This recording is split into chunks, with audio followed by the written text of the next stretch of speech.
Nah, jadi kalau kita menemukan suatu benjolan di leher, memang salah satu DD yang paling mungkin adalah berasal dari tiroid.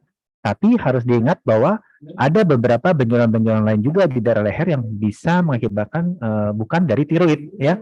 Jadi tiroid itu cuma salah satunya. Jadi ada dari kelenjar getah bening yang juga cukup banyak jumlahnya dan kasusnya sehari-hari. Bisa karena pembesaran dari kelenjar air liur yang di daerah parotis ya, di bawah telinga biasanya ini benjolannya. Nanti ada gambar-gambarnya juga. Atau benjolannya berasal dari jaringan-jaringan lunak yang ada di daerah leher. Jadi kalau kita tunjukkan gambarnya kurang lebih secara karikatur ya, ini tiroid itu ada di sini nih, di leher sisi depan sisi tengah yang bentuknya seperti kupu-kupu yang warna ungu ya. Tapi ada juga benjolan-benjolan yang ada di leher yang akibat struktur yang lain ya. Misalkan nanti kalau ada kelenjar getah bening ada di leher sisi lateral.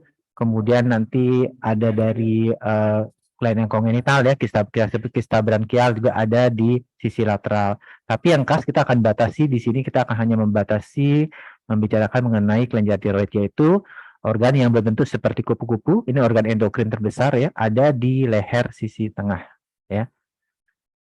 Nah, tadi ya saya sebutkan penyebab benjolan di leher itu ada banyak ya, tergantung struktur organ yang mengalami kelainan.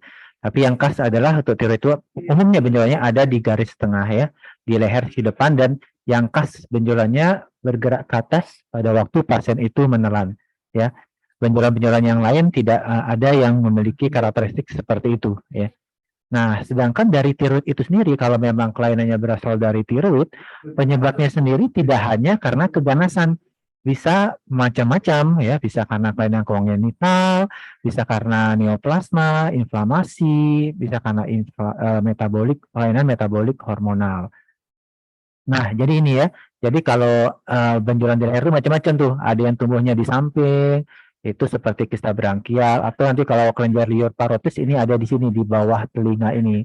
Kemudian ada yang karena infeksi ya, misalkan ada kelainan-kelainan infeksi pada kelenjar-kelenjar yang ada di bawah kulit. Atau bisa juga terjadinya abses ya, kantong yang berisi nanah atau pus seperti ini. Atau kelenjar getah bening ya seperti ini. Sedangkan yang berasal dari tiroid biasanya benjolannya adanya di leher bagian cenderung ada di sisi bagian depannya seperti ini ya. Jadi mudah kita lihat ya. Kalau benjolan seperti ini nggak cuma pasien ya, tapi mungkin orang-orang sekitar, keluarga juga bisa mengamati bahwa ada masalah benjolan di sini. Dan kalau pasiennya menelan, benjolan ini akan gerak ke atas ya. Itu khas sekali untuk benjolan yang berasal dari kelenjar tiroid. Nah, sekarang kita membicarakan apa sih kelenjar tiroid itu? Tadi saya sebutkan ada benjolan di leher sisi depan bergerak ke atas pada waktu menelan. Tapi apa fungsi dari kelenjar tiroid ini? Nah, jadi kelenjar tiroid ini adalah kelenjar endokrin yang terbesar, di mana dia berperan dalam memproduksi hormon untuk metabolisme kita sehari-hari. Jadi yang kita sebut nanti hormon free thyroxine ya. Nanti ada dua macam, istilah medisnya T3 dan T4, tapi kita sebut saja ini free thyroxine ya. Nah, hormon ini nanti akan mengontrol metabolisme yang terjadi di dalam tubuh.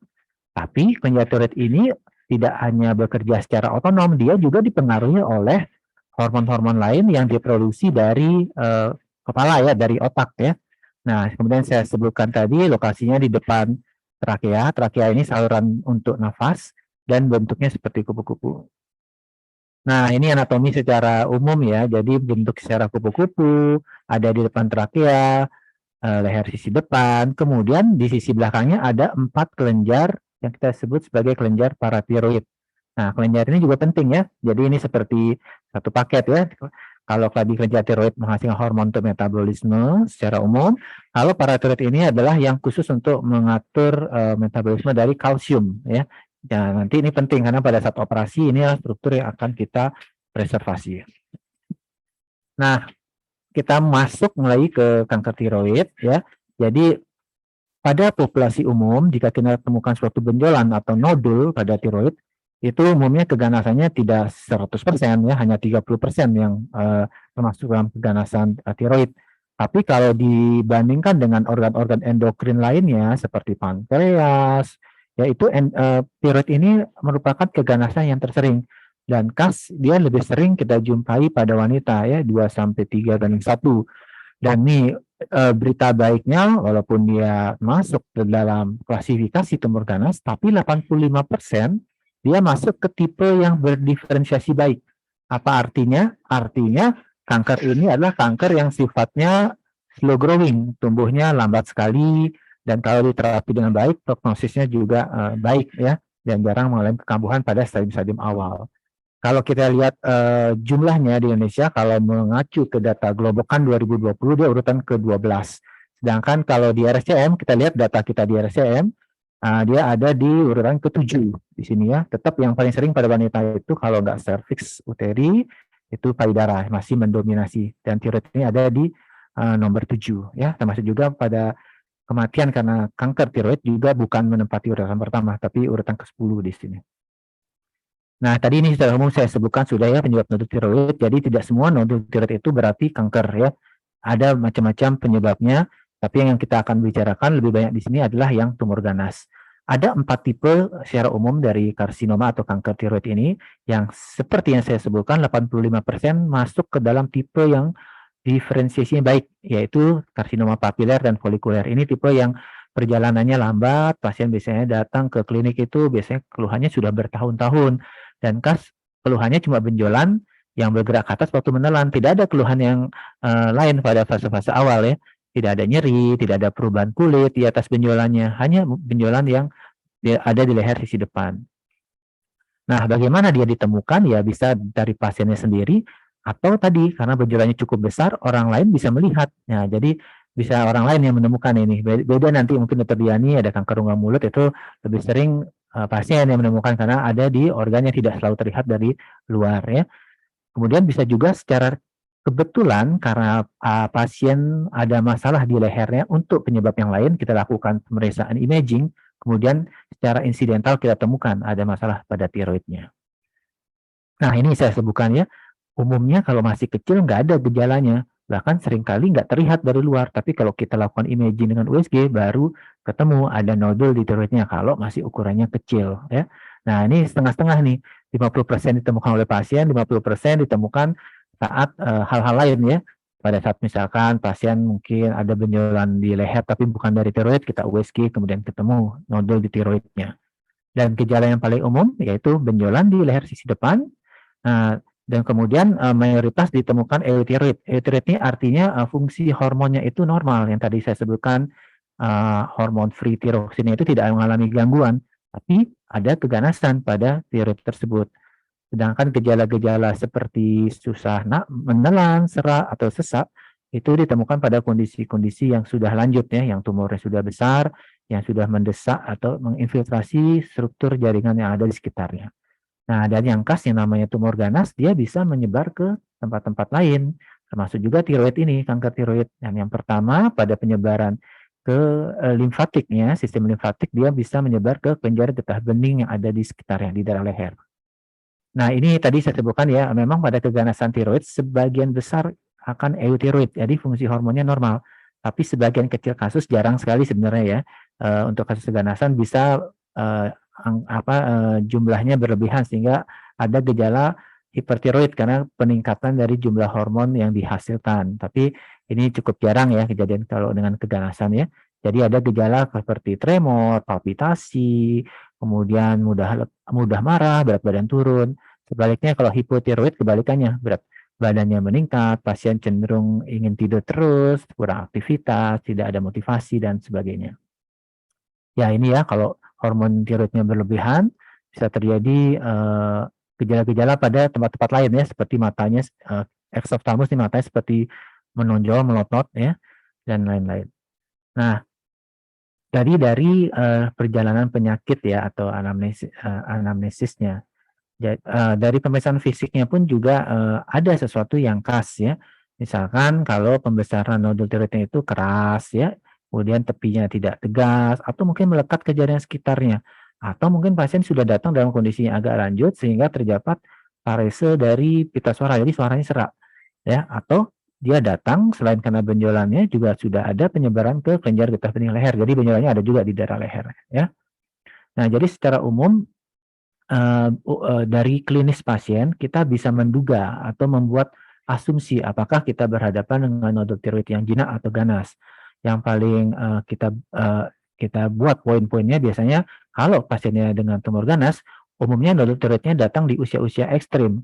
Misalkan di usia yang kurang dari 20 tahun atau sekalian di atas 50 tahun, jadi usia-usia ekstrim ya. Atau nodul tiroidnya kalau terjadi pada laki-laki. Nah, ini lebih tinggi faktor risiko kemungkinan terjadinya keganasan. Atau dia disertai dengan periode pertumbuhan yang lebih cepat, disertai dengan suara serak, sesak, sulit menelan, apalagi sudah ada sumbatan jalan nafas. Nah, itu lebih dekat lagi kita dengan diagnosa keganasan. Atau dia sudah pernah diberikan terapi dengan pengobatan preparat levotiroxin, ini preparat hormon juga ya, untuk menekan pertumbuhan dari tiroid, tapi tetap membesar ya. Dan biasanya pasien-pasien ini bisa kita tanyakan, ada faktor-faktor risiko lainnya seperti riwayat penyinaran jangka panjang di daerah leher atau ada riwayat keluarga. Sedangkan pada pemeriksaan fisik ya tadi ya, nodulnya teraba padat sampai keras, kemudian bisa datang dengan suara serak, kemudian bisa ada kelenjar getah bening regional yang membesar ya, nodul terfiksir, atau mungkin pada saat kita melakukan pemeriksaan dia datang dengan gejala-gejala akibat penyebaran jauh, misalkan pasiennya ada fraktur pada tulang atau ada benjolan pada tulang-tulang pipih di kepala. Nah, ternyata setelah dieksplor ternyata berasal dari keganasan tiroid.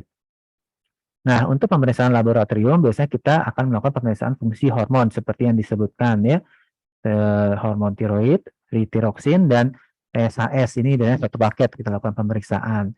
Sedangkan ada juga pemeriksaan tiroglobulin ini untuk evaluasi pasca kita melakukan pembedahan atau mengangkat dari keganasan tiroid tersebut. Sedangkan kalsinonin tidak rutin kita kerjakan, dilakukan pada tipe-tipe yang khusus. Ini karsinoma medular juga tidak banyak ya angkanya dibandingkan tipe yang berdiferensiasi baik. Untuk pemeriksaan penunjang, kita perlu melakukan pemeriksaan penunjang untuk mempertajam diagnosis kita. Selain juga memang banyak nodul-nodul yang ada di tiroid itu tidak bisa serta-merta kita raba dari luar karena mungkin dia terletak di daerah posterior ya. Sering kita lakukan yang standar yang warna merah ini, USG tiroid plus leher, kemudian ronsen torak untuk mencari penyebaran metastasis, kemudian endoskopi pita suara untuk melihat fungsi pita suara sebelum kita lakukan tindakan. Dan yang terakhir kita melakukan FNAB. FNAB ini biopsi aspirasi jarum halus. Jadi kita mengambil sampel pada kelenjar tiroid menggunakan jarum yang kecil ya, ukuran 23-24 gauge. Nah, ini untuk tiroid ultrasound. Biasa kita akan bekerja sama dengan dokter radiologi, nanti akan tampilannya seperti ini. Nah, dari sini kita akan bisa menentukan apakah nodul ini isinya padat atau cairan. Kemudian kalau cairan ada nggak pertumbuhan-pertumbuhan yang mencurigakan di dalamnya. Atau kalau padat ada nggak kayak gambaran-gambaran seperti kalsifikasi, ada bintik-bintik putih di dalamnya. Atau gambaran ada tidaknya kelenjar getah bening ya di KGB regionalnya. Dari sini kita juga bisa menentukan arahnya atau kecurigaan kemana. Dan sekaligus juga memandu kita untuk menentukan perlu tidaknya dilakukan biopsi aspirasi jarum halus. Ya. Nah, sedangkan tadi FNAB atau biopsi aspirasi jarum halus, kita menggunakan jarum yang kecil, kita tusukkan ya di nodul, biasanya dengan panduan ultrasonografi, kita ambil aspiratnya, kemudian dibuat apusan pada objek gelas, kemudian dibaca di bawah mikroskop. Nanti dari gambaran sel-sel ini kita bisa tentukan apakah ada gambaran sel-sel yang patogenomic yang khas yang kita temukan pada keganasan tiroid. Jadi semuanya itu kita sebut sebagai triple diagnosis klinis yang terdiri dari anamnesis dan pemeriksaan fisik, kemudian pemeriksaan pencitraan, hal-hal ini yang seringkali dilakukan adalah USG, dan kemudian FNAB. 3 informasi ini akan membuat kita bisa menentukan apa yang akan kita kerjakan pada pasien dengan diagnosis primary-nya. Nah, kemudian tidak lupa kalau pada keganasan dimanapun tentunya ada stadium ya. Semakin awal stadium kita datang, semakin kita bagus atau baik prognosisnya. Dan semakin tinggi stadiumnya akan semakin buruk dan mungkin pengobatannya juga akan lebih banyak, tapi angka kesembuhannya lebih kecil dibandingkan stadium awal. Nah, kita biasa menggunakan stadium yang kita sebut stadium AJCC. Khas untuk tiroid, kita umumnya akan membagi usia pasien itu di bawah atau di atas 55 tahun. Kalau mungkin teman-teman bisa lihat di sini, kalau untuk usia di bawah 55 tahun, cuma ada sampai stadium 2. Nggak ada stadium 3 atau stadium 4-nya, karena itu sebagian besar karsinoma tiroid yang berdiferensiasi, prognosisnya sangat baik, apalagi dia terjadi pada usia-usia muda, jadi tidak ada stadium 3, stadium 4. Stadium 3, stadium 4 baru ada di atas usia 55 tahun. Ya, itu pun untuk ukuran tumor yang lebih besar biasanya. Nah, ini pilihan terapi yang ada pada tiroid. Satu pastinya pembedahan ya, pembedahannya nggak cuma pembedahan dari kelenjar tiroidnya, tapi kalau ada indikasi kita melakukan juga pengangkatan struktur kelenjar getah bening yang bisa jadi mendapatkan penyebaran dari tumor primer di tiroidnya. Sedangkan pengobatan yang sifatnya non pembedahan itu seperti pemberian tadi preparat levotiroxin untuk mensupresi hormon-hormon yang merangsang kelenjar tiroid itu membesar. Jadi kita supresi supaya tiroidnya tidak membesar ya.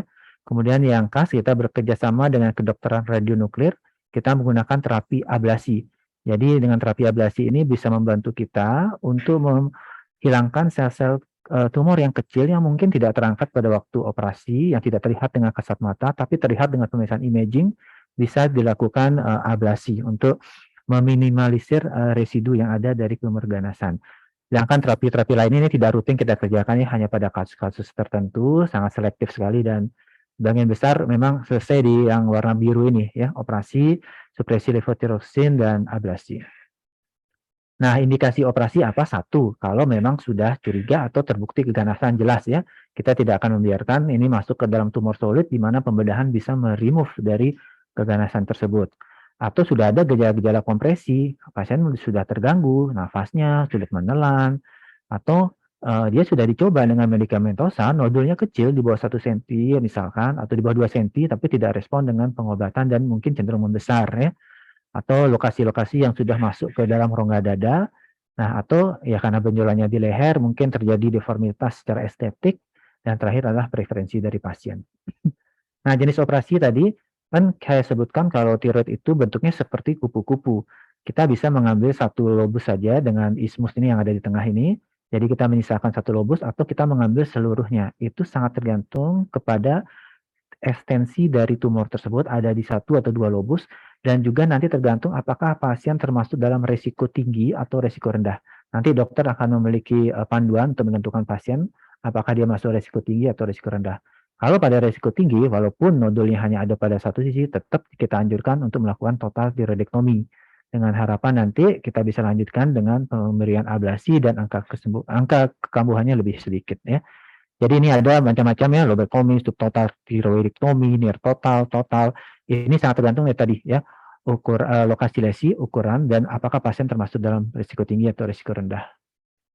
Kalau di seksi kelenjar getah bening, ini kita kerjakan kalau memang kelenjar getah beningnya terbukti mengandung anak sebar atau metastasis.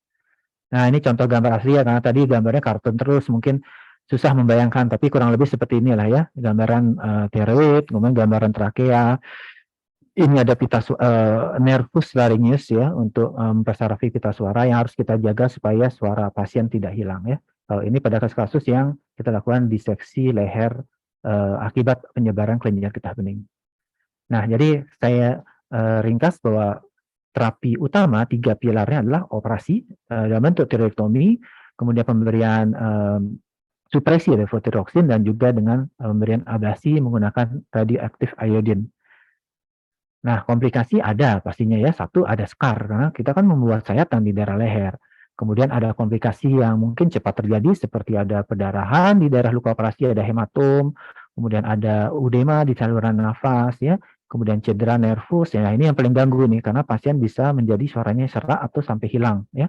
Bahkan bisa sampai harus dilakukan pemasangan pipa ke saluran nafas kalau dua-duanya cedera sarafnya. Yang terakhir adalah hipoparatiroid, ini karena kelenjar paratiroid terangkat, jadi kalsiumnya turun. Nah, komplikasi-komplikasi ini semua memang mungkin terdengarnya serem ya, suaranya bisa hilang gitu ya, atau jadi dipasang saluran ke rongga trakeanya. Tapi komplikasi ini sebenarnya jarang terjadi kalau dikerjakan di center-center yang termasuk high volume surgeon atau high volume center dan high volume surgeon ya yang mengerjakan gitu ya. Jadi jangan takut kalau dengar komplikasi itu tetap ada, tapi umumnya angkanya tidak tinggi pada center-center yang mengerjakan secara rutin operasi tersebut. Mungkin sedikit tambahan juga, ada perkembangan teknologi juga pada pembedahan tiroid. Kalau kita di RSCM ada kolega kita yang sudah mengembangkan teknik-teknik operasi tiroidotomi dengan menggunakan teknologi yang tinggi ya, menggunakan endoskopi. Sedangkan robotik mungkin kita belum masuk ke sana ya. Jadi karena ada masalah scar di leher, ada scar, kemudian mulailah kita mengubah supaya tidak terlihat scar radial leher supaya tidak mengganggu penampilan pasien. Bisa disembunyikan di daerah aksila, di belakang telinga, atau di balik bibir. Ya, ini ya saya sebutkan tadi ya, high volume surgeon itu akan sangat signifikan mengurangi kejadian komplikasi-komplikasi yang tadi saya sebutkan. Jadi sangat terkait sekali dengan berapa kali, dan kita sebut volume tinggi kalau di atas 25 kali. Nah, ini panduan-panduan yang kita gunakan biasanya pada tata laksana kanker tiroid ya. Jadi kita punya panduan lokal dan juga panduan internasional. Nah, ini kesimpulan terakhir mungkin sebelum ini slide terakhir.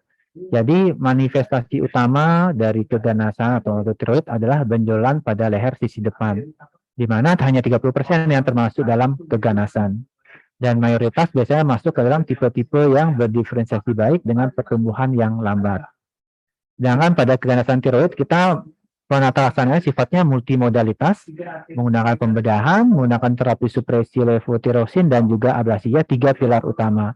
Dan komplikasi tiroidektomi, terutama cedera saraf dan hipoparatiroid, sangat tergantung apakah yang mengerjakan high volume atau low volume surgeon. Mungkin sekian dari saya. Terima kasih atas perhatian. Mungkin nanti kita bisa lanjutkan pada sesi diskusi. Terima kasih. Saya kembalikan ke Dr. Kiki. Ya, baik. Terima kasih banyak Dr. Gunawan atas pemaparannya yang sangat lengkap mengenai kanker tiroid. Jadi tadi di presentasi oleh Dr. Gunawan sudah dipaparkan ya mengenai apa sih itu sebenarnya kelenjar tiroid, fungsinya apa, kemudian tadi kira-kira seperti apa yang kita curigai kalau dia ini sudah ada mengarah, kita pikirkan ke arah suatu keganasan atau kanker. Itu kemudian juga tadi sudah dipaparkan mengenai terapi-terapinya apa saja. Yang paling penting tadi ada 3 pilar ya dok, yaitu yang pertama adalah tindakan operasi, kemudian supresi atau pemberian obat levotiroxin, kemudian satu lagi adalah ablasi. Nah itu nanti mungkin jika ada pertanyaan dari Bapak Ibu sekalian mengenai kanker tiroid, mungkin ingin tahu mengenai cara mendeteksinya sendiri bagaimana gitu, atau mungkin pilihan-pilihan terapinya mungkin ada yang pengen ditanyakan lebih detail, boleh ditulis di kolom chat atau mungkin nanti raise hand, akan kita diskusi pada sesi tanya jawab. Oke, baiklah. Sekarang kita berlanjut ke topik berikutnya yang tidak kalah menarik, yaitu mengenai kanker rongga mulut. Topik berikut ini akan disampaikan oleh Dr. Diani Kartini, spesialis bedah konsultan onkologi. Beliau adalah salah satu staf dari divisi bedah onkologi FKUI RSCM, sama juga seperti Dr. Gunawan tadi. Dan sudah banyak juga menangani kasus-kasus kanker rongga mulut yang pasien-pasiennya juga memang cukup banyak ya yang datang ke RSCM dengan dari berbagai stadium gitu, dari berbagai pasiennya ini udah dari berbagai daerah ya Dokter Diani. Nah, baiklah, topik berikutnya adalah deteksi dini kanker rongga mulut kepada Dokter Diani. Waktu dan tempat saya persilahkan dong. Baik, terima kasih Dokter Kiki. Assalamualaikum warahmatullahi wabarakatuh. Terima kasih atas waktunya dan juga kerjasama dengan CISC dan juga Ibu Dede sebagai survivor. Pada kesempatan ini saya akan berbicara sharing mengenai kanker rongga mulut. Izinkan saya share terlebih dahulu. Ya, apakah kelihatan dan suara jelas? Ya, sudah kelihatan dok, suara sudah jelas dok. Ya, baik. Ya, jadi kalau insiden kanker rongga mulut itu adalah keganasan yang lumayan cukup tinggi ya. Jadi di Jakarta sendiri, di RSCM yang merupakan pusat rujukan nasional, masih banyak sekali pasien datang dengan stadium lanjut, mungkin sekitar lebih dari 50%. Kemudian ini berdasarkan the International Agency for Research on Cancer, di negara Asia Pasifik ini meringkat teratas untuk kejadian kanker rongga mulut. Nah, sekarang kanker rongga mulut itu apa saja? Tentunya kanker rongga mulut itu kanker yang mengenai area di rongga mulut, yaitu bisa bibir, kemudian gusi, langit-langit, atau kita sebut dengan palatum, kemudian lidah. Lidah ini merupakan yang terbanyak, cukup banyak untuk kanker lidah. Kemudian juga mukosa bukal atau lapisan dalam sisi dalam pipi dan juga dasar mulut. Paling banyak jenisnya sekitar 80% lebih adalah jenis squamosa, jadi karsinoma sel squamosa. Data di RSCM sendiri untuk kanker rongga mulut juga yang terutama yang kanker lidah itu cukup tinggi, hampir 70%. Nah, ini ada beberapa faktor resiko ya, faktor resiko mengenai untuk kanker rongga mulut antara lain rokok, kemudian alkohol, kebiasaan mengunyah sirih, kemudian diet dan nutrisi yang tidak baik. Kemudian ini mate ini sejenis teh ini di Argentina, dan oral hygiene yang buruk, faktor genetik, dan ini riwayat trauma berulang-ulang ini paling sering terjadi, terutama misal pada kanker rongga mulut atau kanker yang lain di area rongga mulut. Misalnya ada gigi yang tajam, kemudian melukai lidah, dan itu terjadi terus-menerus atau kronis, infeksi kronis, bisa terjadi suatu cancer. Nah, ini adalah tanda dan gejala kanker rongga mulut di awal. Ini adalah sariawan yang tidak sembuh-sembuh. Ini sering kali kita jumpai bahwa banyak pasien yang datang itu karena awalnya adalah sariawan. Jadi sariawannya tidak sembuh, berulang, kemudian malah justru tambah melebar. Nah, kita harus hati. Kemudian juga ini faktor resiko itu adalah leukoplaki. Leukoplaki itu adalah bercak keputihan di rongga mulut, bisa di dalam lidah, kemudian bisa juga di lapisan dalam pipi, itu bisa. Kalau yang bercak kemerahan kita sebut eritroplakia. Kemudian ada juga yang campuran, itu disebut eritroleukoplaki. Kemudian bisa juga adanya benjolan yang paling sering dikeluhkan. Jadi pasien datang ke dokter dengan keluhan benjolan di lidah atau di permukaan lapisan dalam pipi, rongga pipi, itu bisa. Terus kemudian gigi, sering juga misalnya datang ke dokter habis cabut gigi tidak sembuh-sembuh, ternyata setelah diperiksa adanya kanker. Terus ada perdarahan yang tidak sembuh-sembuh, itu juga bisa. Kemudian ini stadium untuk yang lanjutnya adalah area indurasi. Ada yang bocor. Kemudian ada nyeri di lidah, kemudian sumbatan jalan nafas itu kalau misalnya kankernya terletak di bagian belakang lidah cukup besar sehingga menutup saluran nafas, dan untuk pasien seperti ini bisa dibuatkan saluran napas buatan atau yang kita sebut dengan tracheostomi. Jadi di lehernya dibuatkan suatu lubang agar bisa bernafas. Kemudian juga nyeri tulang yang cukup lama, nyeri telinga yang cukup lama, kemudian juga kesulitan buka mulut dan sebagainya.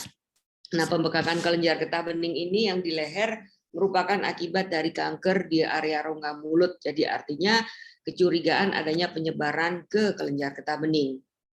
Nah, ini ada pemeriksaan fisik ya. Kita sebagai artinya kita harus mengenal rongga mulut kita sendiri. Artinya kita juga pemeriksaan harus kita cek kalau di payudara ada sadari. Kemudian kalau tadi yang dijelaskan Dr. Gunawan, gampang kita bisa meraba leher sendiri.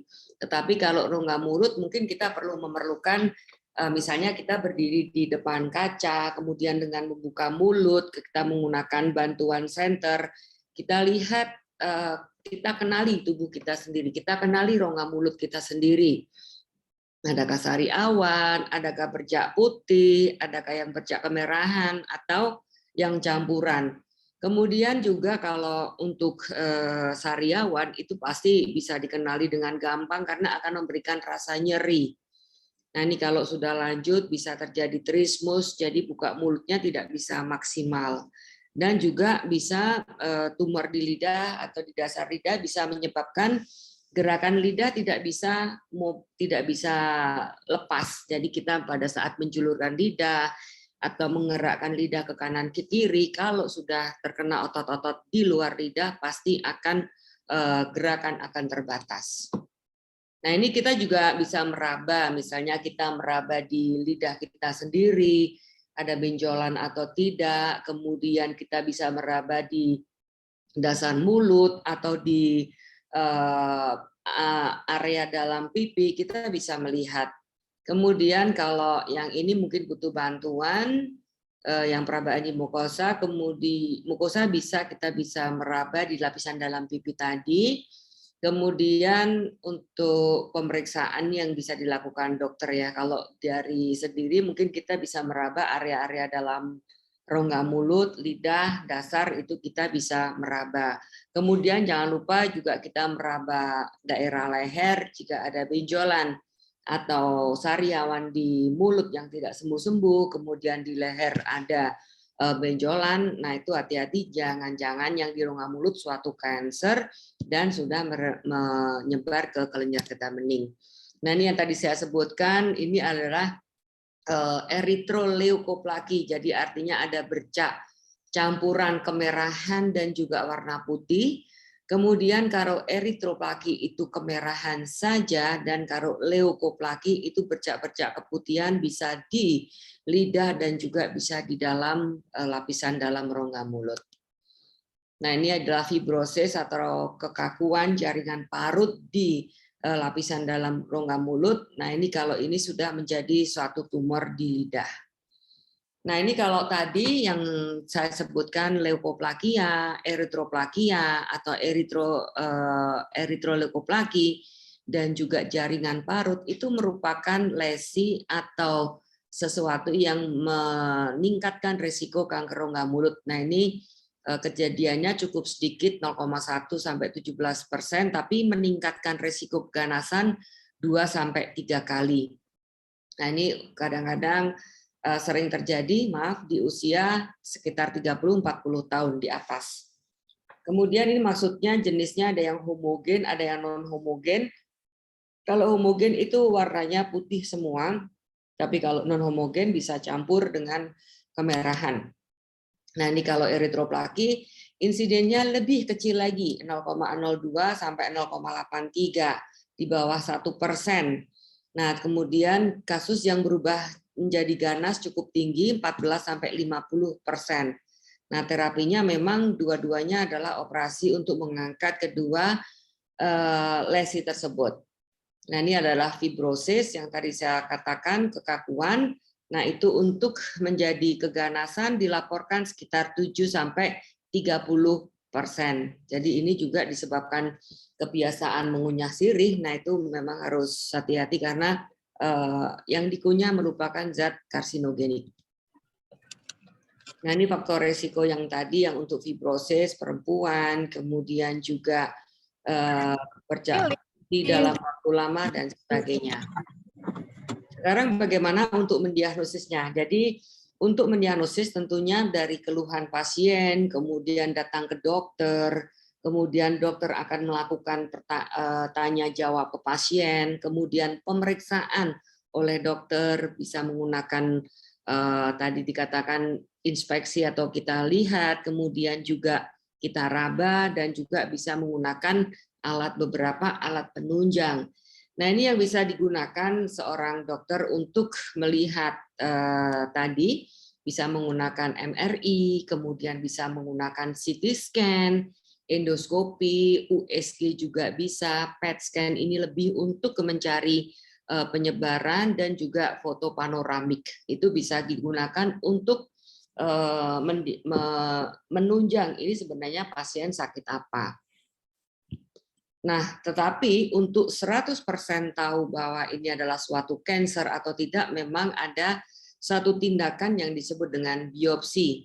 Jadi biopsi ini adalah tujuannya mencari diagnosis yang 100% ini sebenarnya apa sih sakitnya? Apakah betul suatu kanker? Kalau kanker jenisnya apa? Atau ini adalah suatu tumor jinak? Nah, ini ada beberapa pemeriksaan, yaitu brush biopsi, kemudian ini merupakan pemeriksaan sitologi. Kalau biopsi insisi ini kita mengambil sedikit dari tumor atau benjolan, kemudian kita periksa ke patologi, bisa menggunakan fine needle atau jarum halus, kemudian pewarnaan mukosa, kemudian semiluminescence light. Nah, ini tentunya si dokter akan memeriksa sesuai dengan kebutuhan. Jadi bukan berarti ini biopsi itu kita periksa semuanya, bukan. Demikian juga yang tadi pemeriksaan penunjang, bukan berarti di MRI, di CT scan, di USG. Nah, itu sesuai dengan kebutuhannya. Nah, sekarang kita menginjak ke terapi untuk kanker rongga mulut. Jadi sebenarnya tujuannya apa? Tujuannya adalah untuk menghilangkan kanker, kemudian juga menjaga atau mengembalikan bentuk dan fungsi. Kita ketahui bahwa fungsi untuk rongga mulut cukup banyak, antara untuk fungsi bicara, kemudian juga fungsi mengunyah, menelan, dan sebagainya. Jadi kita juga sebagai seorang dokter harus memperhitungkan hal tersebut. Misalnya ada kanker lidah, kita potong. Nah, ini seberapa besar kita potong, nanti rehabilitasi bagaimana. Nah, ini memang perlu kerjasama multidisiplin. Jadi tidak hanya bedah ongko saja, mungkin kita memerlukan untuk rehabilitasi medisnya, kemudian mungkin bisa juga memerlukan seorang psikolog dan sebagainya. Kemudian tujuannya adalah yang lain adalah meminimalisasi gejala sisa setelah terapi, dan tentunya yang penting adalah mencegah terbentuknya tumor primer baru atau mencegah terjadinya kekambuhan. Nah, ini terapi untuk kanker rongga mulut ini tergantung oleh 3 hal. Jadi faktor tumornya sendiri, kemudian faktor pasiennya, dan juga tim multidisiplin dari dokter. Maksud tumor, faktor dari tumor adalah lokasinya di mana, stadium, tadi juga sama dengan Dr. Gunawan bahwa kanker, kita bicara masalah kanker tidak lepas dari stadium. Kemudian lokasinya, keterlibatan tulang atau tidak, keterlibatan kelenjar getah bening, dan juga tipe-tipenya apa. Tadi saya katakan bahwa 80% lebih untuk kanker rongga mulut jenisnya adalah squamous cell carcinoma. Kemudian juga tergantung dari riwayat terapi sebelumnya, ini pasien sudah diapain nih. Nah, itu perlu kita ketahui. Kemudian faktor pasien ini juga sangat penting. Apakah bagaimana status dari pasiennya, kesehatan umumnya, usia, pekerjaan, kemudian lifestyle. Nah, ini penting. Nah, itu seorang dokter pada saat main terapi harus mengetahui ini. Kemudian tim tadi sudah saya singgung. Nah, ini tata laksananya tentunya untuk primer, artinya primer itu di lokasi di mana si tumornya itu ada, itu kita tentu lakukan operasi. Operasinya apa? Operasinya tentunya pengangkatan si tumor itu dengan tepi-tepinya bebas sayatan. Nah, itu kita bisa periksa pada saat operasi. Setelah kita angkat, sisanya ini mengandung batas sayatan atau tidak? Batas mengandung tumor atau tidak? Nah, itu kita bisa periksa. Kemudian untuk kelenjar getah bening, jika ada kelenjar getah bening, kita melakukan pembersihan kelenjar getah bening atau diseksi kelenjar getah bening. Sama juga seperti tadi di tiroid, tapi tentunya tipenya apa tergantung dari tumor tersebut dan lokasinya. Nah, selain itu ada juga pemberian kemoterapi, radioterapi, terapi target. Nah, pemberian terapi tambahan ini tentunya kita sesuaikan dengan stadium pada saat pasien datang ke dokter. Apakah ini perlu di kemo, apakah ini perlu diberikan terapi target. Nah, itu sangat individual. Jadi belum tentu juga ada 3 pasien kanker rongga mulut terapinya sama. Itu bisa berbeda-beda. Nah, ini adalah beberapa contoh yang foto ya, akan saya tampilkan operasi yang kita kerjakan di Rumah Sakit Cipto. Ini adalah kanker lidah, kemudian ini lidah dipotong yang tentunya yang ada tumornya, kemudian ini dilihat, ini sudah dijahit. Nah, ini juga pasca operasi 2 bulan, pasien cukup baik. Nah, ini setelah 6 bulan. Nah, ini yang lain lagi adalah kanker lidah. Ini juga kanker lidah, kemudian setelah kita berikan kemoterapi sebelum operasi, hasilnya cukup baik, kemudian tetap kita lakukan operasi, dan juga tadi saya katakan ini pembersihan kelenjar getah bening. Jadi hasilnya setelah diambil sparo, ini ditambal bisa menggunakan area di tangan. Nah, ini juga kanker dari rongga mulut yang sudah mengenai tulang. Jadi ini ada di tulang-tulang gigi, cukup lanjut. Kemudian ini sudah tandanya juga sudah mengenai kulit. Kita lakukan operasi pengangkatan tulang. Nah, ini tulang rahang bawah kita angkat, kemudian juga membersihkan kelenjar getah bening. Nah, ini adalah contoh yang ini contohnya sama ya. Nah, ini contohnya dengan rekonstruksi. Nah, ini prognosisnya itu kesintasan hidup. Tentunya semakin stadium awal datang akan lebih baik prognosisnya. Nah, kemudian bagaimanakah di RSCM? Nah, ini memang paling banyak pasien datang di stadium 4, 3 dan 4. Nah, ini untuk kesintasan di 1 tahun dan 2 tahun. Nah, ini untuk stadium 1 dibandingkan dengan stadium lanjut tentunya lebih bagus di stadium 1. Ya, saya rasa demikian presentasi dari saya, nanti bisa berkembang dengan diskusi. Terima kasih.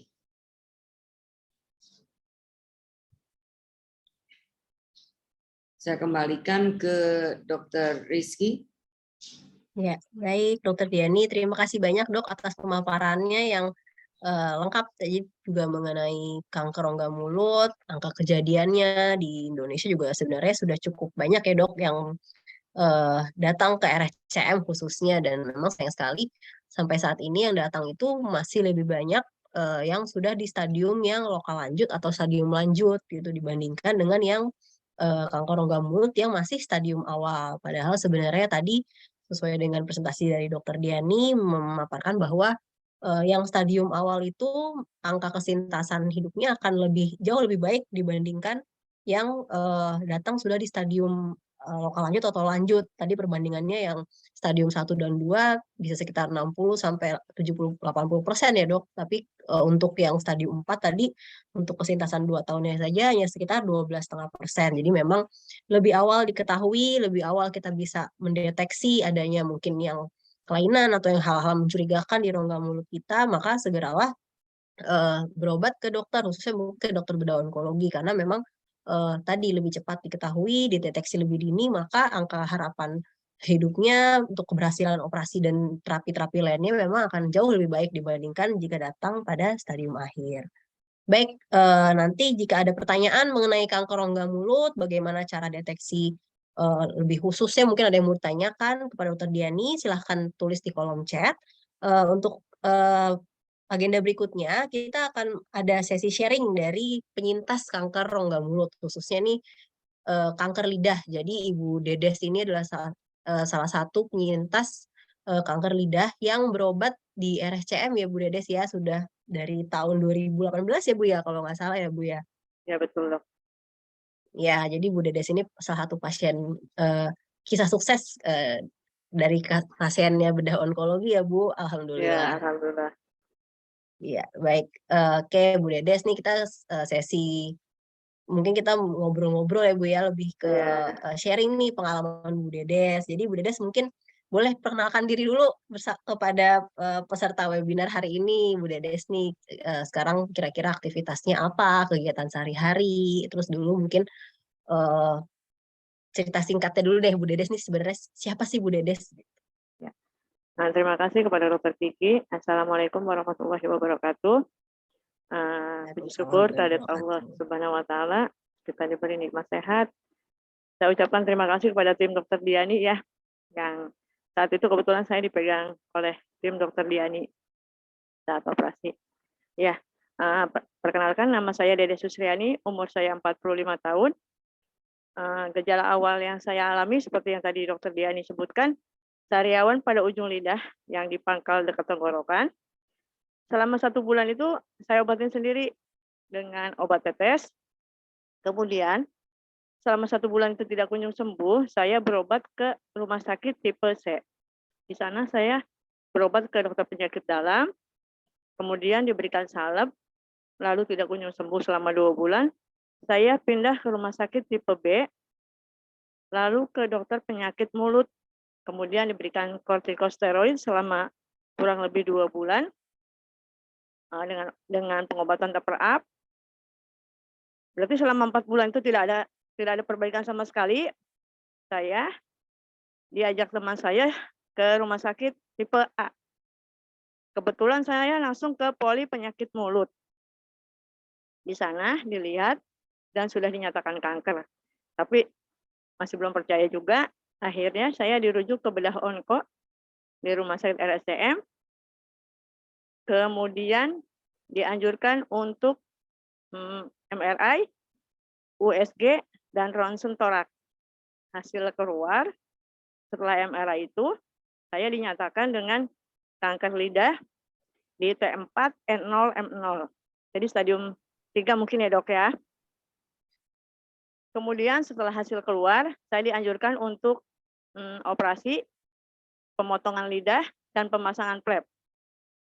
Setelah operasi berjalan 2 bulan, saya dianjurkan untuk radioterapi selama 33 kali. Begitu ceritanya, Dokter Kiki. Baik. Terima kasih. Ya, oke Bu Dede. Jadi tadi udah memang awalnya berobat dilakukan pemeriksaan awal dulu ya Bu ya. Awalnya ketahuannya karena sariawan ya, sariawan Iya. berulang yang di pangkal lidah. Waktu itu posisi sariawan tuh emang di situ-situ aja atau pindah-pindah Bu posisi Di lokasi situ-situ aja. sariawannya? Di situ-situ aja. Jadi memang di satu titik itu saja ya. Iya. Memang tuh sangat berhasil Lama-kelamaan itu juga ya. jadi seperti kembang kol tuh dok setelah 4 bulan itu kan. Karena aku kan udah berobat ke 2 rumah sakit kan. Tidak ada perkembangan. Akhirnya saya pergi ke rumah sakit tipe A ini. Ya alhamdulillah dengan penanganan yang cepat dan tepat, saya alhamdulillah bisa sehat seperti sekarang. Terima kasih para dokter bedah onkologi dan juga tim CISC Ya, atas baik. support dan bantuannya. Makasih Dokter Kiki. Iya Bu, baik. Oke, Bu Dedes mungkin supaya peserta pada tahu juga nih, jadi kira-kira waktu itu prosesnya dari mulai pertama kali berobat yang di RSCM ya, itu Ya, pertama kali sampai dari terdiagnosis, kemudian Bu Dedes diminta operasi, disarankan operasi, kemudian menjalani radiasi, itu kira-kira makan waktunya berapa lama Bu Dedes? alhamdulillah enggak lama ya. Hanya 1 bulan saya langsung tindakan operasi Dokter Kiki. Cepet ya berarti Bu ya, Iya, alhamdulillah. kurang Dokternya lebih. bedah onko itu menyarankan saya supaya cepat-cepat operasi, katanya gitu kan. Iya. Jadi aku tidak biopsi dulu, tapi langsung operasi baru biopsi.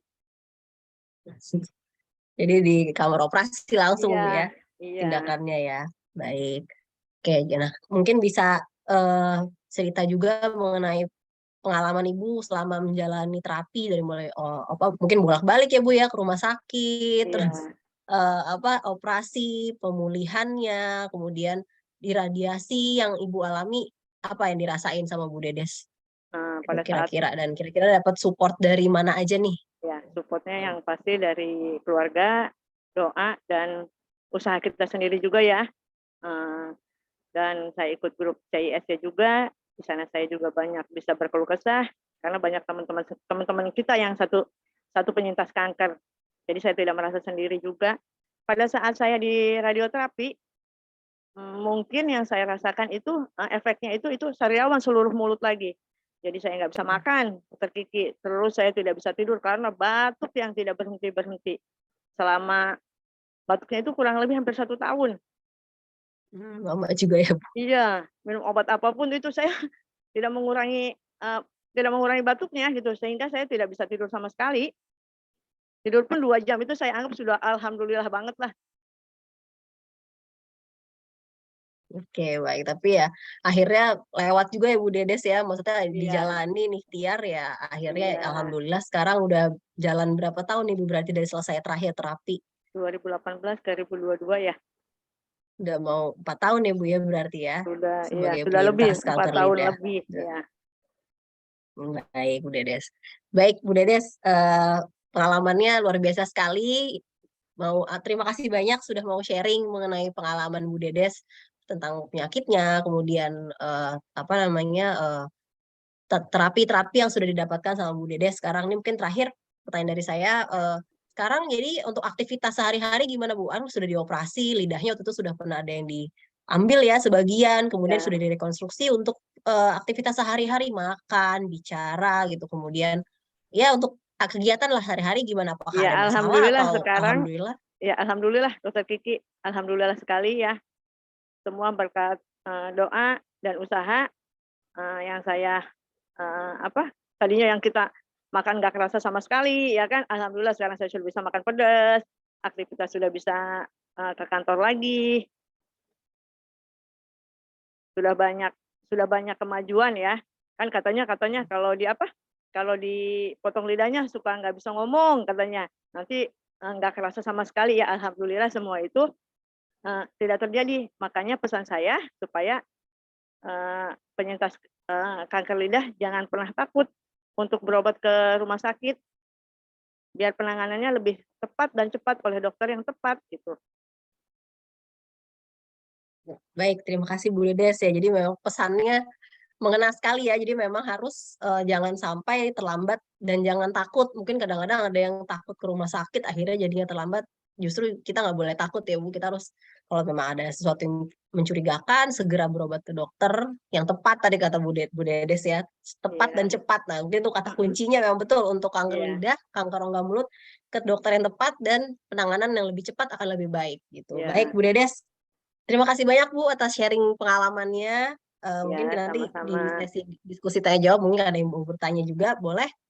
Baik, kepada para peserta webinar hari ini kita akan masuk ke sesi berikutnya. Berikutnya adalah sesi tanya jawab yang akan boleh ditujukan pertanyaan untuk pembicara-pembicara hari ini kepada Dr. Gunawan mengenai kanker tiroid, kepada Dr. Diani mengenai kanker rongga mulut, atau mungkin kepada Bu Dedes mungkin ada yang mau ditanyakan lagi mengenai pengalamannya sebagai penyintas kanker lidah. Baik, pertama ini sepertinya sudah ada beberapa pertanyaan saya lihat di kolom chat. Mungkin pertanyaan pertama untuk Dr. Gunawan nih Dok, dari Ibu Hana. Ada 3 pertanyaan Dok dari Ibu Hana. Yang pertama, Dok, bagaimana cara membedakan antara hipoparatiroid dengan hipotiroidisme?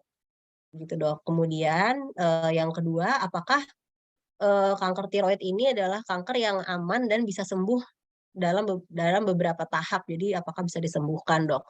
Dan terakhir, apakah dengan ablasi tiroid maka akan ada gangguan atau ada masalah di pita suara? Baik, kepada Dr. Gunawan, dipersilakan, Dok. Ya, baik, terima kasih. Jadi saya lihat ada 3 pertanyaan ya. Yang pertama, membedakan hipoparatiroid dan hipotiroid ya. Jadi seperti tadi gambar yang saya sebutkan, pada suatu struktur kelenjar tiroid, kita akan menjumpai 4 kelenjar paratiroid yang ada di sisi relatif sisi belakang ya, sisi posterior. Sehingga pada saat operasi akan bisa terjadi keduanya, hipotiroid dan hipoparatiroid. Nah, yang mana membedakannya? Ya, kalau paratiroid, kita lihat dari fungsinya masing-masing ya. Kalau paratiroid itu fungsinya untuk metabolisme kalsium. Artinya kalau dia terangkat akan terjadi gangguan pada kalsiumnya akan turun. Nah, nanti akan ada gejala-gejala dari penurunan kalsium itu. Biasanya pada pasca operasi baru terlihat biasanya setelah 1 kali 24 jam, ditandai dengan mulai dari adanya seperti mati rasa di sekitar mulut, kesemutan, kaku-kaku, bahkan pada fase yang ekstrim itu bisa sampai kejang. Itu gejala-gejala dari hipokalsemia dan nanti akan kita buktikan dari pemeriksaan laboratorium yang kalsiumnya menurun ya. Kemudian untuk hipotiroid ini karena kelenjar tiroidnya diangkat. Tentunya berkaitan juga dengan fungsi dari tiroid tadi yang tadi saya sebutkan, menghasilkan hormon untuk metabolisme. Artinya metabolisme akan menurun ya. Pasiennya jadi tadi berat badannya meningkat, cenderung kurang aktivitas, ingin tidur terus ya. Kemudian yang gejala-gejala lainnya terkait dengan hipotiroid tersebut ya. Tapi kita bisa mengkoreksinya dengan memberikan preparat hormon tiroid tersebut via tablet ya. Jadi tidak terlalu dikhawatirkan, nanti bisa di-adjust dosisnya. Kemudian apakah CA tiroid dikenal sebagai CA yang aman dan bisa sembuh? Ya, karsinoma tiroid seperti saya sebutkan 85% termasuk ke dalam tipe berdiferensiasi yang ditandai dengan perjalanan penyakit yang lambat, yang kalau diobati angka kesembuhannya tinggi. Bahkan tadi saya sempat tampilkan di salah satu slide, kalau usia di bawah 55 tahun, bahkan kita tidak ada mengenal stadium 3 dan stadium 4, karena saking baiknya prognosisnya tersebut. Jadi biasanya kalau pada cancer itu kita tidak menyebut kata sembuh ya, tapi disease free dan survival. Jadi angka bebas penyakit dan angka ketahanan hidup. Nah, itu dua-duanya baik ya pada karsinoma kanker tiroid tersebut. Pertanyaan ketiga, apakah ablasi tiroid mungkin pita suara akan hilang? Ya, jadi ablasi tiroid ini adalah bagian yang integral, bagian tidak terpisahkan untuk penata-laksanaan kanker tiroid yang sudah dilakukan operasi, kemudian diberikan ablasi pada kasus-kasus tertentu sesuai indikasi, biasanya pada kasus-kasus yang risiko tinggi. Nah, tentu tujuannya untuk membunuh atau menghilangkan sisa-sisa sel-sel kecil yang tidak terangkat pada saat operasi yang tidak terlihat dengan kasat mata. Jadi ada efek samping, tapi umumnya tidak akan hilang ya, suaranya tidak akan hilang, pita suara atau suaranya tidak akan hilang ya, karena memang dia hanya akan menyerang target-target tertentu, tempat-tempat tertentu yang bisa menangkap iodium radioaktif yang diberikan pada saat ablasi tersebut. Jadi pita suara tidak termasuk, walaupun dia lokasi dekat sebenarnya dengan bed tiroid tersebut. Mungkin demikian, Dr. Kiki. Terima kasih dokter, bagus banget penjelasannya. Ya, Sehat terima kasih selalu, kembali. dokter. Terima kasih kembali, Bu Hana, sehat selalu. Ya, baik Dokter Gunawan, terima kasih banyak atas penjelasannya yang sangat lengkap ya dok. Jadi tadi cara-cara membedakan hipoparatiroid dengan hipotiroid memang dari parameter yang diukurnya pun berbeda-beda. Satu mengenai hormon tiroid, yang satunya mengenai kalsium di dalam darah yang diukur ya dok biasanya. Baik, pertanyaan berikutnya untuk Dokter Gunawan lagi dok, masih ada pertanyaan juga dok. Dari Ibu Wiwik Hendrawan dok, pertanyaannya apakah ada resiko orang yang masih memiliki atau sudah tidak memiliki amandel dengan timbulnya kanker tiroid, dan apa ciri-ciri awalnya jangka panjang yang bisa diamati kalau seseorang itu kira-kira bisa diperkirakan apakah kedepannya akan mengalami kanker tiroid atau tidak sebelum akhirnya ditemukan benjolan dok. Ya, baik. Terima kasih Ibu Wiwik atas pertanyaannya. Mungkin pertanyaan pertama tentang amandel ya. Mungkin amandelnya kalau kita di istilah medisnya tonsil mungkin ya. Jadi kelenjar yang ada di langit-langit belakang mulut ya. Sedangkan kalau kelenjar tiroid kan itu kelenjar endokrin ya, kelenjar yang menghasilkan hormon yang ada di leher sisi depan. Jadi sebenarnya itu tidak berhubungan ya. Sebenarnya walaupun sama-sama ada di daerah kepala leher, tapi itu dua hal struktur yang berbeda yang kejadiannya bisa berdiri sendiri-sendiri, tidak saling berhubungan.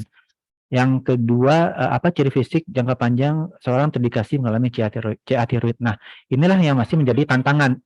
Kenapa? Seperti saya sebutkan di awal, ya kebanyakan keganasan tiroid ini sifatnya itu eutiroid, artinya tidak ada masalah gangguan fungsi hormon. Jadi tidak ada tuh hormonnya meningkat jadi tremor berdebar-debar, dan tidak ada juga gejala hormonnya turun jadi pasiennya hipotiroid gitu, tidak ada. Murni biasanya pasien datang dengan keluhan benjolan di leher sisi depan yang bergerak ke atas pada waktu menelan. Nah, yang susahnya adalah kalau dia masih kecil, itu tidak terlihat dengan mata telanjang, bahkan mungkin dengan perabaan pun juga tidak terlihat. Nah, seringkali makanya tadi di slide saya sebutkan 50% itu ketemunya itu insidentaloma, karena kita ada kelainan-kelainan lain, kita tidak sengaja melakukan USG di daerah leher, ketemu nodulnya ukuran misalkan 1 cm atau setengah cm yang sama sekali mustahil bisa kita lihat atau kita raba, tapi bisa dideteksi dengan pemeriksaan imaging sederhana seperti USG tersebut. Nah, bagaimana kita memprediksi agak sulit ya, kecuali jelas faktor risiko yang ada pada pasien. Mungkin teman-teman masih ingat dulu kita pernah ada kebocoran reaktor nuklir di Chernobyl sana, Rusia, atau bom atom Hiroshima Nagasaki. Kemudian beberapa tahun kemudian, 10 tahun kemudian, banyak sekali penderita-penderita kanker tiroid di daerah tersebut karena terpapar pajanan radioterapi pada saat itu. Jadi itu jelas ya, ada pajanan faktor risiko yang kuat akan terjadi kemudian ikutannya keganasan tiroid. Tapi kalau kita di Indonesia rata-rata ya kita agak sulit mengidentifikasi faktor risiko yang pasti ya. Selain tadi timbulnya mungkin ada faktor keluarga pada tipe-tipe tertentu, karsinoma meduler, atau mungkin nodul yang terjadi pada usia-usia ekstrim. Nah, demikian Dr. Kiki. Baik Dokter Gunawan, terima kasih dok atas jawabannya. Kita beralih ke pertanyaan berikutnya nih. Pertanyaan berikutnya untuk Dokter Diani dari Ibu Hana lagi nih. Ibu Hana, pertanyaannya menarik nih pertanyaannya dok.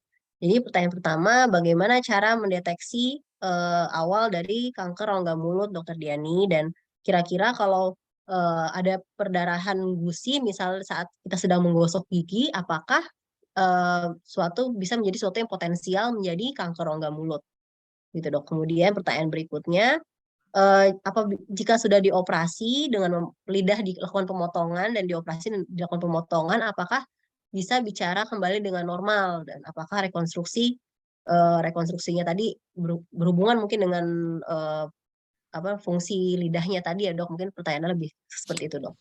Silakan dokter Diani. Baik, terima kasih pertanyaannya Ibu Hana. Yang pertama untuk deteksi dini memang untuk rongga mulut tadi saya jelaskan ya. Jadi kita mungkin rutin untuk memeriksa kondisi rongga mulut kita. Jadi kenali rongga mulut kita sendiri. Misalnya tadi membuka mulut, kemudian menggunakan senter, kita lihat adakah bercak-bercak putih di lapisan dalam pipi, di lidah kita lihat, atau bercak kemerahan. Kemudian kalau ada sariawan tentunya kita harus hati-hati. Dan sariawan itu kan nyeri ya, jadi kita pasti langsung tahu tuh posisinya di mana. Nah itu perhatikan. Terus kemudian selain itu juga hati-hati dengan gigi yang tajam. Makanya kita sering kontrol ke dokter gigi untuk melihat apakah ada yang gigi yang tajam, kebersihan gigi. Nah itu sangat penting untuk agar supaya tidak terjadi suatu kanker rongga mulut. Intinya adalah kenali rongga mulut kita sendiri. Jadi dengan perabaan juga bisa ini ada apa sih? Nah, misalnya bulan ini nggak ada, bulan berikut nggak ada, bulan depannya lagi kok ini ada ya, dulu nggak ada. Nah itu maksud saya seperti itu. Nah kemudian yang kedua adalah tadi pertanyaannya untuk apa ya dokter gigi ya? Tadi dok kalau menggosok gigi, Ya. gusinya kemudian berdarah. Nah itu kira-kira bisa jadi faktor resiko juga kah untuk kanker rongga mulut dok? Jadi kalau gigi gusinya berdarah kan kita harus tahu dulu apakah ini perdarahannya ada kelainan dari perdarahan. Nah itu harus dicek terlebih dahulu. Nah kalau kita cek tentunya cek bisa ke penyakit dalam, kita lihat lengkap faktor pembekuan darah seperti apa. Bisa saja memang ada kelainan di faktor pembekuan darah bisa jadi. Terus kemudian kalau misalnya ada yang berdarah kemudian disertai adanya lesi atau benjolan, nah itu kita harus segera kita periksa apakah itu suatu benjolan yang membahayakan atau tidak. Terus untuk pertanyaan yang ketiga mengenai untuk bicara, kita tahu bahwa untuk lidah salah satunya untuk menelan ada yang bocor. Ya, udah dok. Nah, lidah itu adalah untuk ya berbicara, kemudian juga untuk fungsi menelan, untuk makan dan sebagainya. Nah, tentunya apakah tadi bisa menyebabkan perubahan pada saat berbicara? Bisa. Tergantung seberapa luas yang kita potong. Tadi mungkin dari Ibu Dedes itu yang dipotong hanya tidak terlalu banyak atau sedikit, jadi tidak menyebabkan gangguan fungsi bicara atau fungsi menelan dan sebagainya. Tetapi kalau pada presentasi saya tadi yang dipotong sampai separuh, nah itu tentunya akan mengganggu fungsi bicara dan juga fungsi menelan. Makanya tadi saya katakan di awal bahwa kerjasama multidisiplin itu sangat penting. Artinya si pasien bisa dilatih oleh seorang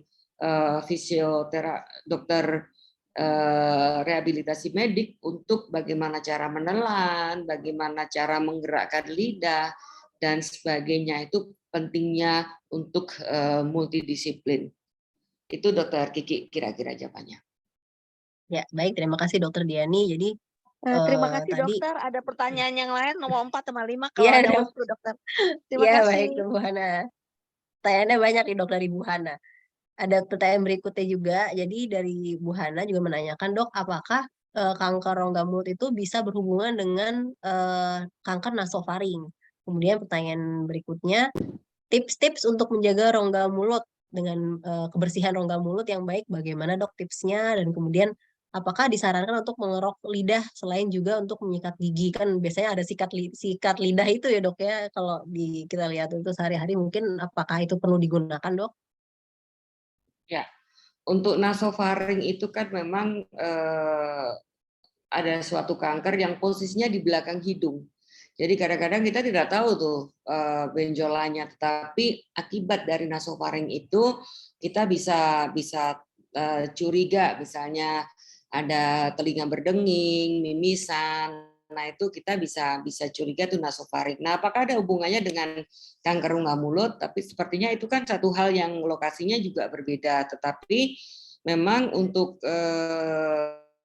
ada juga orang yang double primer, artinya double primer itu menderita satu kanker, tetapi dia juga menderita kanker yang lainnya. Kalau untuk kanker rongga mulut, kita harus hati-hati, misalnya mukosanya itu ada yang kita kenal dengan namanya field cancerization. Jadi sepertinya mukosa itu bisa potensi untuk menjadi suatu kanker. Jadi kalau misalnya hidung, kita juga pemeriksaannya kan menggunakan endoskopi, tentunya full semuanya ya, dari hidung dan rongga mulut, ya bisa jadi adanya field cancerization itu yang bisa menyebabkan yang double primer. Tetapi kalau kanker nasofaring menyebabkan kanker rongga mulut, ya itu sepertinya sih tidak ya gitu. Nah, terus kemudian untuk menjaga oral hygiene atau kebersihan rongga mulut, tentunya ya sikat gigi yang baik, kemudian juga kita ada karies atau karies itu kerak-kerak gigi ya. Nah, itu harus dibersihkan rutin ke dokter gigi. Kemudian ada gigi yang tajam harus kita hilangkan, jangan sampai itu mengganggu atau menyebabkan luka di lidah. Nah, itu salah satu upaya kita untuk mencegah adanya kanker rongga mulut.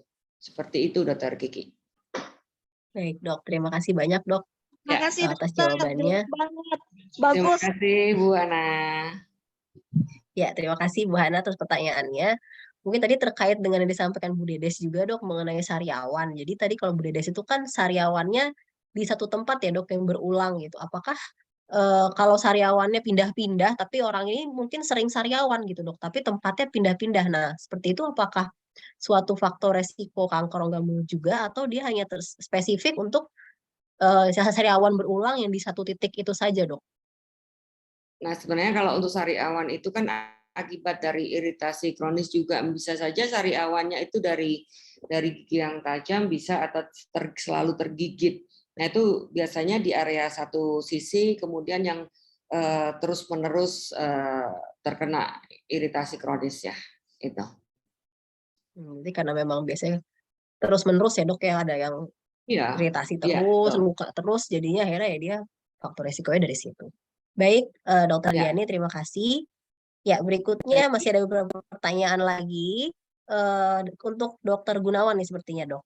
Dari Ibu Vita. Ibu Vita ini sedang kemo ketiga untuk kanker payudara, Dok. Nah, dalam perjalanannya ditemukan ada benjolan di daerah leher, daerah jakun di leher sebesar kelereng, sementara beliau didiagnosis sebagai tumor tiroid.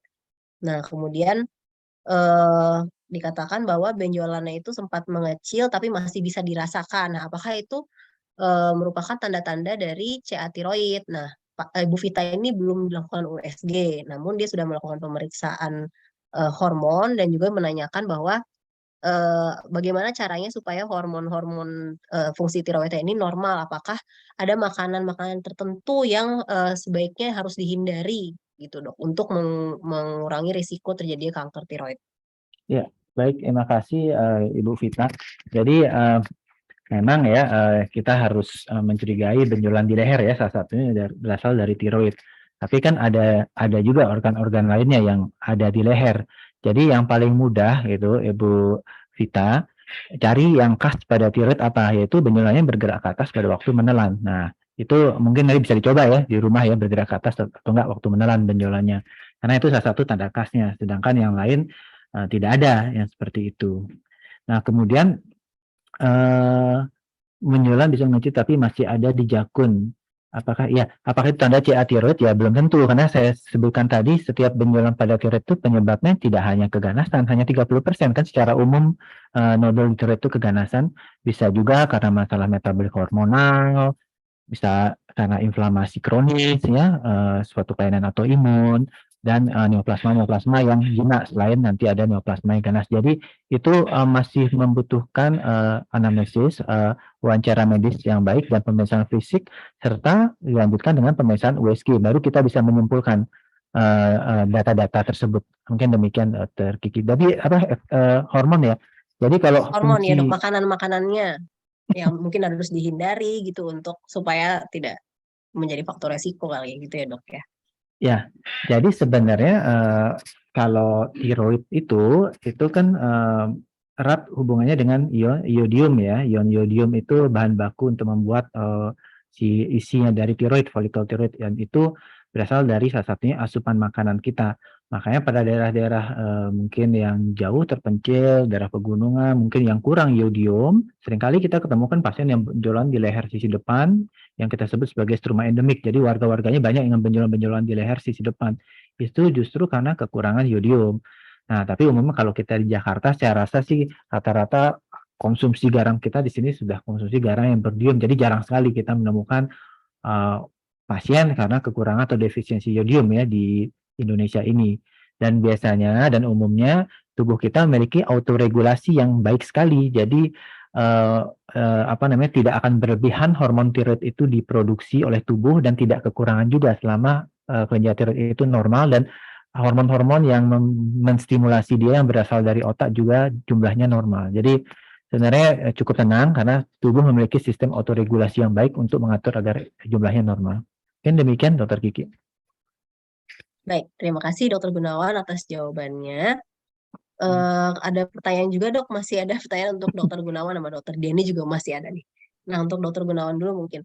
Ada dari Ibu Sri Sinamo. Ibu Sri Sinamo menanyakan, selamat siang Dr. Gunawan, saya sudah operasi tiroid kiri bulan Januari, didiagnosis dengan kanker tiroid, dan awal Juli kemarin sudah diangkat tiroidnya, tiroid, dan tidak ditemukan ada sel kanker. Nah, apakah setelah itu wajib dilakukan terapi iodin, dan untuk saat ini diberikan obat levotiroxin yang harus diminum seumur hidup?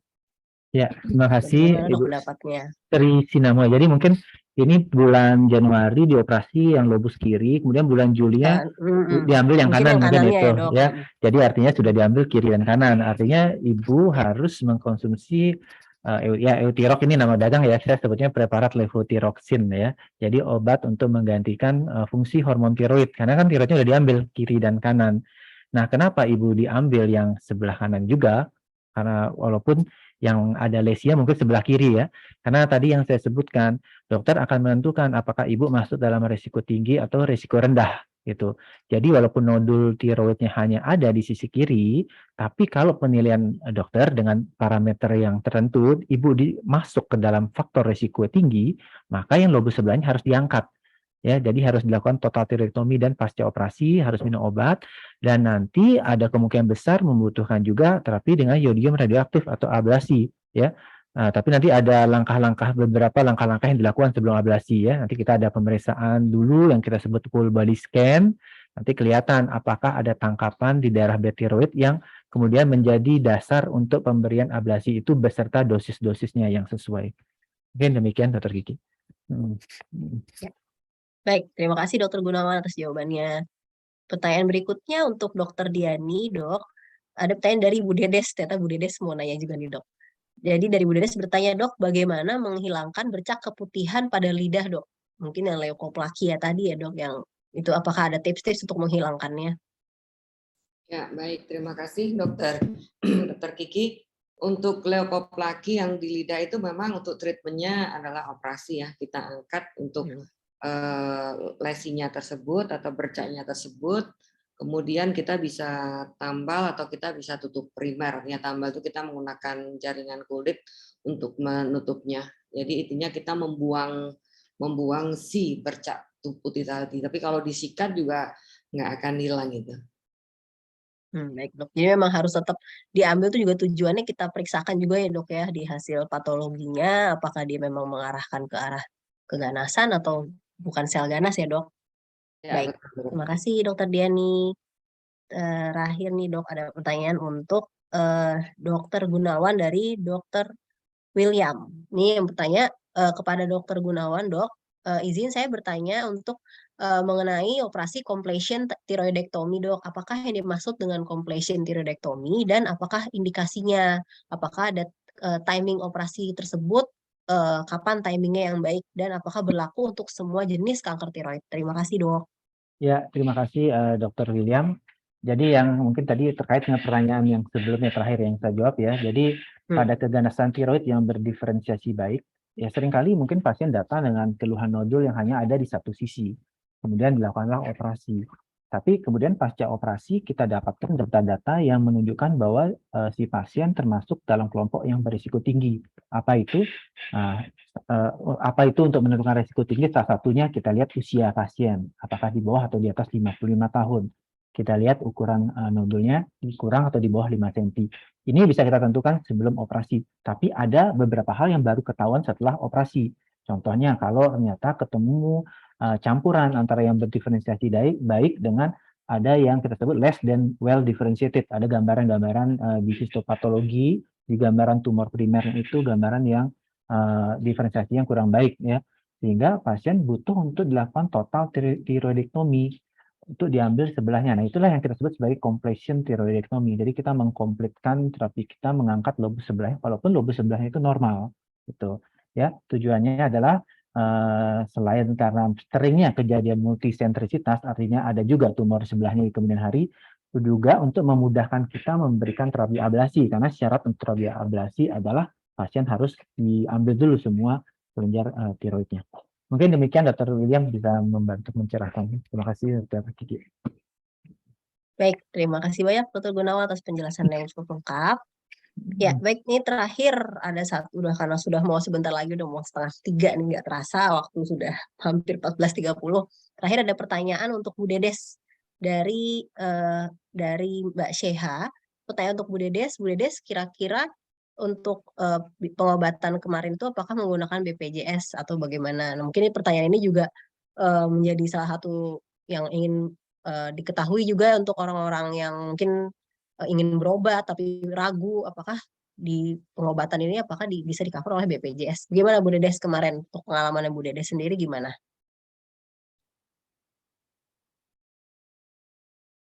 Mana ya? Halo Bu Dedes. Masih mute. Iya, masih mute, sebentar Bu. Ya, sudah silakan Bu. Ya, terima kasih Dokter Kiki, Dokter Diani. Pertanyaan yang tadi saya jawab. Alhamdulillah saya menggunakan BPJS tanpa biaya sama sekali. Jadi untuk para penyintas kanker, jangan takut, jangan ragu untuk berobat ke rumah sakit karena tidak ada biaya apapun, semua digratiskan dengan BPJS. Ya. Baik, terima kasih Bu Dedes informasinya. Nah, jadi untuk tadi untuk para penyintas kanker, kemudian untuk yang mungkin baru mau mulai berobat, mungkin ragu masalah biaya, alhamdulillah sudah di-cover ya Bu oleh BPJS. Jadi memang untuk terapinya insya Allah bisa di-cover oleh BPJS. Yang penting ya diurus sesuai langkah-langkah yang diperlukan saja gitu untuk berobat. Baik, terima kasih banyak untuk para peserta webinar hari ini yang sudah berpartisipasi mendengarkan presentasi kuliah dari Dr. Gunawan dan Dr. Diani, juga pemaparan dari Bu Dedes. Terima kasih juga untuk para penanya hari ini. Semoga hari ini webinar hari ini bermanfaat untuk kita semua. Sebelum acara ini selesai, kita foto dulu mungkin untuk kenang-kenangan. Dimohon semua boleh mengaktifkan kameranya, dinyalakan. Untuk saya foto dulu. Baik. Baik, izin untuk saya foto dulu. Kamera boleh dinyalakan. Baik. Baik, 1, 2, 3. Baik, selanjutnya. 1, 2, 3. Ya, selanjutnya. 1, 2, 3. Ya, terakhir. 1, 2, 3. Baik, terima kasih. Ya, baiklah, kita sudah sampai di penghujung acara hari ini, sudah mau 14.30. eh, se- yang bisa kita ambil dari webinar hari ini untuk kanker-kanker di kepala leher tadi organ-organnya ada banyak yang perlu kita ketahui dari webinar hari ini. Alhamdulillah kita sudah mengetahui bagaimana cara mengenali kanker di tiroid, keganasan di tiroid, kemudian pengobatannya apa saja, cara-cara untuk mendeteksinya lebih awal bagaimana, kemudian kanker di rongga mulut juga tadi seperti yang sudah disampaikan Dokter Diani, ada di lidah, di gusi, di dalam pipi bagian dalam mungkin. Nah, bagaimana cara mendeteksi dininya, semoga peserta webinar hari ini semua sudah bisa mempraktekkan masing-masing di rumah. Jadi rutinlah melakukan pemeriksaan baik itu di leher untuk meraba apakah ada benjolan tiroid, kemudian di rongga mulut diamati apakah ada sariawan-sariawan yang mungkin muncul berulang atau ada bercak-bercak putih atau kemerahan yang mencurigakan. Jika memang ada ditemukan, jangan takut untuk berobat ke dokter. Tadi banyak alasan untuk kita harus memeriksakan itu lebih cepat, lebih baik. Datanglah ke dokter yang tepat untuk mendiagnosis sehingga lebih awal dia terdiagnosis kanker apapun itu, maka untuk angka harapan kesembuhannya, angka harapan hidupnya, kesintasannya akan jauh lebih baik dibandingkan jika diketahui sudah di stadium yang lebih lanjut. Baik, terima kasih kepada Dokter Diani, Dokter Gunawan Wibisana, kepada Ibu Dede Susriani atas pemaparannya hari ini. Terima kasih banyak, sudah memberikan banyak sekali ilmu untuk kita semua hari ini. Terima kasih kepada Divisi Bedah Onkologi FKUI RSCM dan juga kepada pihak dari CISC atas kerjasamanya.